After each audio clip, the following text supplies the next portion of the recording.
The Ministry of Agriculture, in collaboration with the Inter-American Institute for Cooperation on Agriculture, IICA, has conducted a mock African swine fever simulation exercise aimed at strengthening the capacity of the ministry's veterinary and livestock services division staff. The exercise was designed to enhance the preparedness in case of a potential outbreak of the disease in Saint Lucia. The simulation exercise provided the team with hands-on experience in the correct procedures and methodologies for sample collection with a disease outbreak context. With African swine fever currently present in the Dominican Republic, the region remains on high alert, prompting Saint Lucia and the CARIBCOM to implement proactive measures to mitigate its potential spread and ensure a swift response if the disease reaches the island.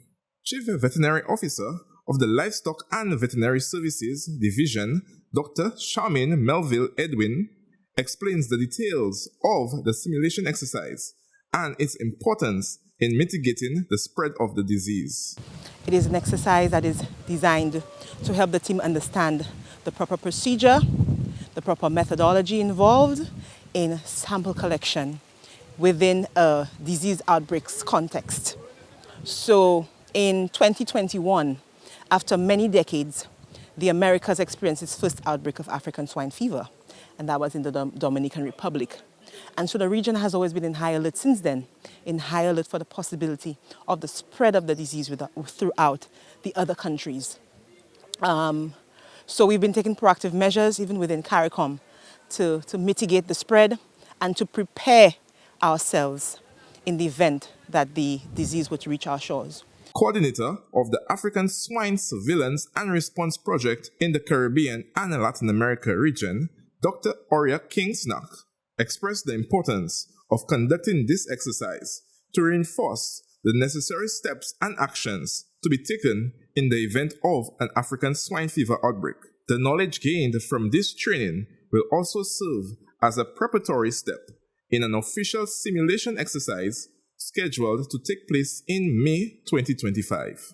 So this project is also going to have some pilot studies to allow us to do some form of testing in each island in the CARICOM region and of course Andean and Latin American countries.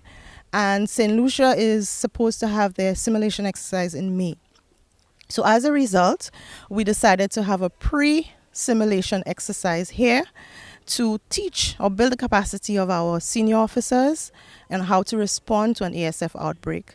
So the officers were taught how to put on and take off, don and doff, their PPEs, personal protective equipment. They were also taught how to take samples and to transport samples to the lab for testing. So it was a very fruitful exercise today. We were able to pick up the strengths and also pick up the areas that we had to work on. So hoping that in May we will be more prepared, and after May, of course, even more prepared for in the eventuality, or God forbid, we have an outbreak of avian influenza, African swine fever, or any animal health emergency. Officials have reassured the public that African swine fever does not pose a risk to human health, as it is not a public health hazard. However, the disease is highly contagious among swine population and could have a severe implication for the local pork industry and food security. Swine farmers are urged to remain vigilant and maintain close communication with the extension officers. If any signs or symptoms of African swine fever are observed, immediate contact should be made with the Veterinary and Livestock Division. The Ministry of Agriculture remains committed to safeguarding the nation's food, nutrition, and security through its continuous training and preventative measures against African swine fever. From the Ministry of Agriculture, Fisheries, Food Security, and Rural Development, I am Zari Felix reporting.